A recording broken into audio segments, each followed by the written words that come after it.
Hello students, welcome back to the class English. Today we are going to discuss about our fourth form of future tense, that is future perfect continuous tense.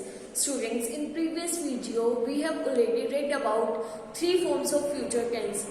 Our first form simple future, second is continuous and third is perfect. I hope you all have watched that part of the video.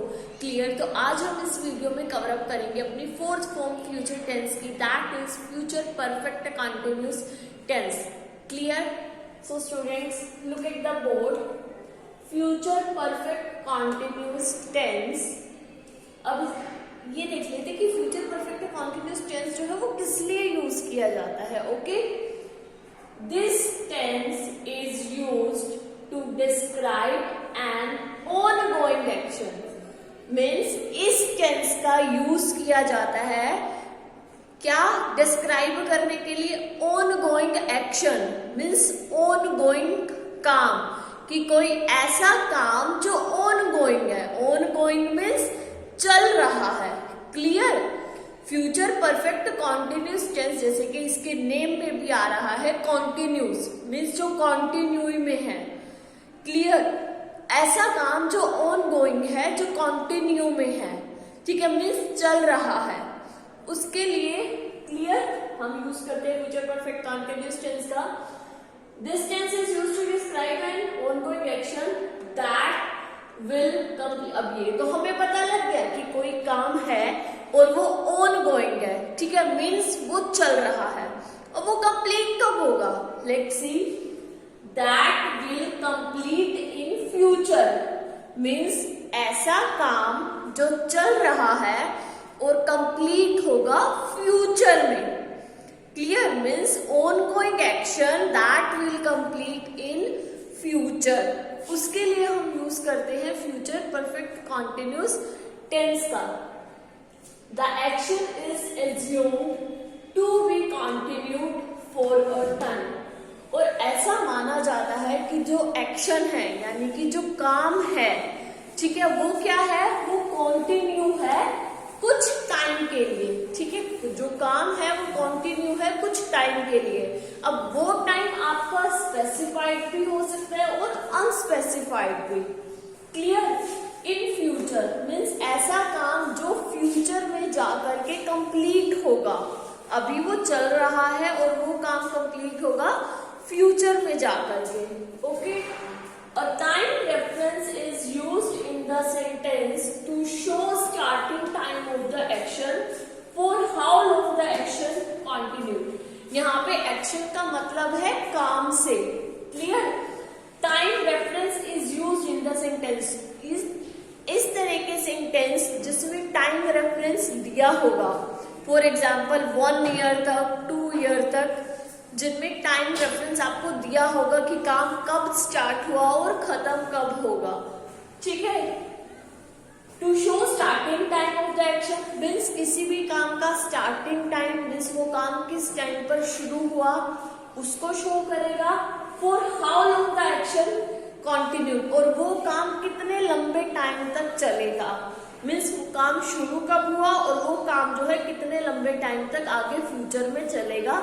उसके लिए हम use करते हैं future perfect continuous tense का.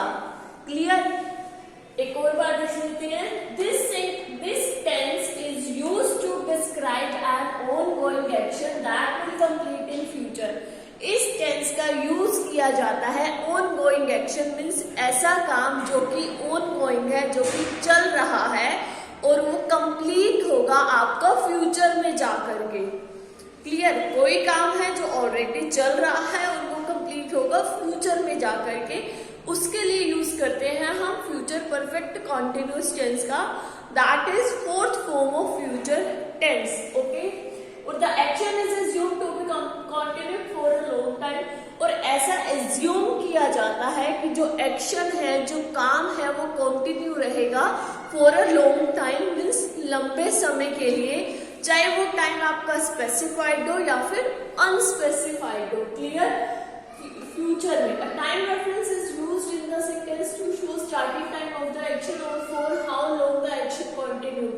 और जो इन sentence में जो टाइम रेफरेंस यूज किया जाता है, वो बताता है टाइम रेफरेंस की जो काम था वो कब शुरू हुआ और कितने लंबे समय के लिए वो काम फ्यूचर में चलेगा। ठीक है, तो उसके लिए हम यूज करते हैं फ्यूचर परफेक्ट कॉन्टिन्यूस टेंस का। Clear?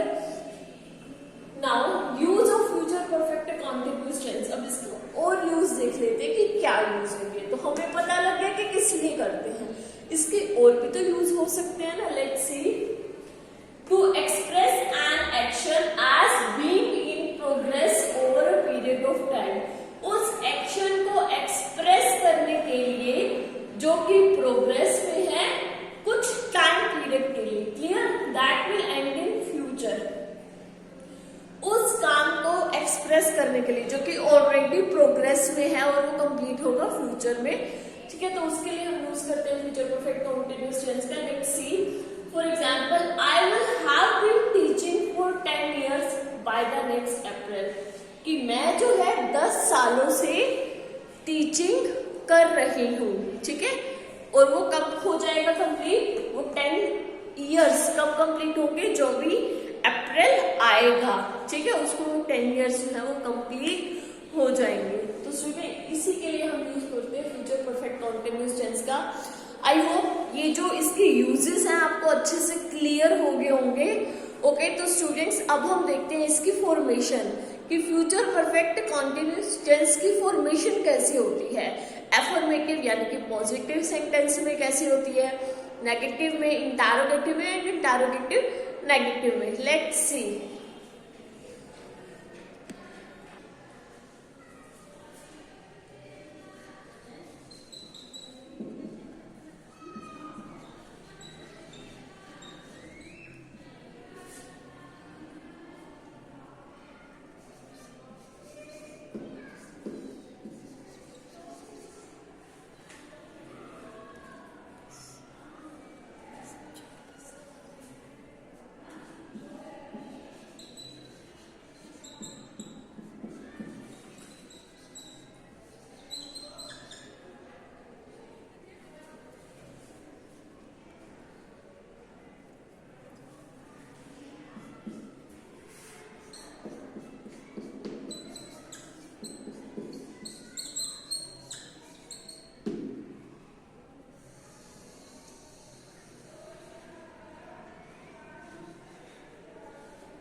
Students, this is our formation of future perfect continuous tense. Clear? Let's see. Affirmative sentences में हम future perfect continuous tense की formation कैसे करते हैं? Affirmative means positive. Clear? Subject plus will, shall plus have been plus verb की first form के साथ ing, that is third form of the verb plus fourth form of the verb. verb की first form के साथ ing लग जाता है तो verb की fourth form हो जाती है. Clear? Plus object. They will have been constructing this building for 20 years next Diwali. कि वो जो है they will have been constructing this building, कि वो इस बिल्डिंग को कंस्ट्रक्ट कर रहे हैं for 3 years next Diwali. Means जो अब ये नेक्स्ट दिवाली आएगी उसको जो है 3 years हो जाएंगे, 3 years के लिए वो जो है कंस्ट्रक्ट कर रहे हैं। Our next example is by September this year, Mr. Joshi will have been working in this office for 20 years. कि ये जो इस ईयर का जो सितंबर आएगा, ठीक है, मीन्स सितंबर आने तक जो सितंबर आएगा उसमें मिस्टर जोशी को इस ऑफिस पे काम करते हुए 20 साल हो जाएंगे, ठीक है। मीन्स वो ईयर्स जो है वो कंटिन्यूइंग में है और इस सितंबर तक आने पर मीन्स फ्यूचर में जो सितंबर आएगा उसमें आने पर 20 ईयर्स उनको हो जाएंगे। Clear. Our next negative is negative. I have already told you in previous video that negative means no no no। इसका एक ही वर्क है, no no no करता रहता है ये हमेशा, means not। Clear. Subject plus will shall plus same as it is है, बस इसमें नोट लग जाता है, plus not plus have been plus verb की first form plus ING means fourth form of the verb plus subject. They will not have been constructing this building for 3 years next Diwali. क्या वो जो next Diwali आएगी उसको 3 years नहीं होंगे? They will not have been constructing। क्या वो इस बिल्डिंग को जो कंस्ट्रक्ट नहीं कर रहे 3 सालों से जो ये दिवाली आएगी?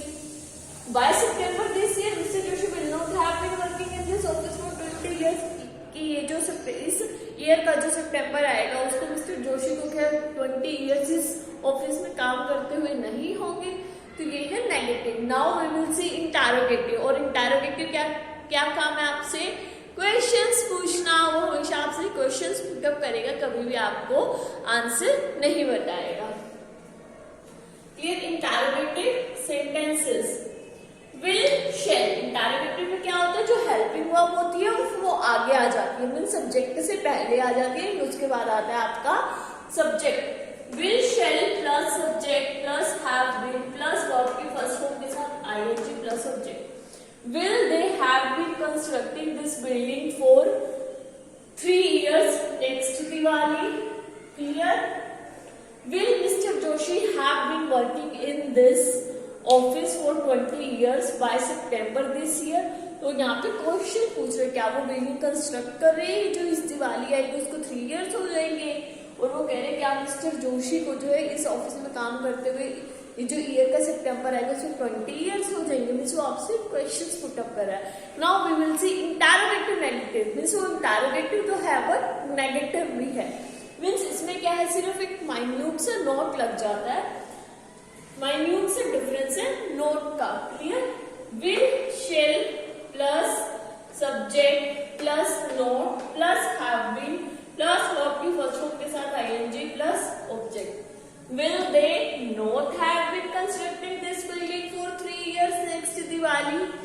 Will mister Joshi not have been working in this office for 20 years by September this year. ये क्या है? Interrogative negative. मीन्स आपसे इंटरोगेटिव यानी कि क्वेश्चंस पूछ रहा है बट नेगेटिव में, ठीक है, मीन्स नॉट में, कि क्या उनको जो 20 years नहीं होंगे इस ऑफिस में काम करते हुए ये जो सितंबर आएगा, क्या वो 3 years दिवाली ये जो दिवाली आएगी उसको 3 years हो जाएंगे, क्या वो बिल्डिंग कंस्ट्रक्ट नहीं कर रहे हैं, ठीक है। मीन्स ये क्या है? Interrogative negative. तो ये थी आपकी formation future perfect continuous tense की। Let's see again. Subject plus will shall plus have been plus verb की फर्स्ट फॉर्म के साथ ING that is fourth form of the verb plus subject. ये है आपका अफर्मेटिव सेंटेंसेस। क्लियर। जो कि हमेशा पॉजिटिव होता है। They will have been constructing this building for 3 years next Diwali. Next negative में क्या होता है? सिर्फ नोट लग जाता है, बाकी same as it is form होती है अफर्मेटिव की तरह। Subject plus will shall. Will shall means sentence के अकॉर्डिंग हम देखेंगे कि विल लगाना है या शेल लगाना है। Plus not plus have been plus verb की फर्स्ट फॉर्म के साथ ING plus subject. Next is interrogative. Interrogative में क्या होता है? जो भी हमारी हेल्पिंग वर्ब होती है विल शेल, ये फ्रंट में आ जाती है, ठीक है। विल शेल, उसके बाद आता है आपका subject then have been plus verb के फर्स्ट फॉर्म के साथ आईएनजी प्लस सब्जेक्ट। और इंटरोगेटिव नेगेटिव में बस नोट लग जाता है, बाकी as it is will shall plus subject plus not plus have been plus verb के फर्स्ट फॉर्म के साथ आईएनजी। तो ये थे आपके future continuous future perfect continuous tense. तो स्टूडेंट्स आई होप आप सबको अच्छे से क्लियर हो गए होंगे इसके यूजेस भी और इसकी फॉर्मेशन भी क्लियर। तो students we will meet again in our next video. Till then bye, take care.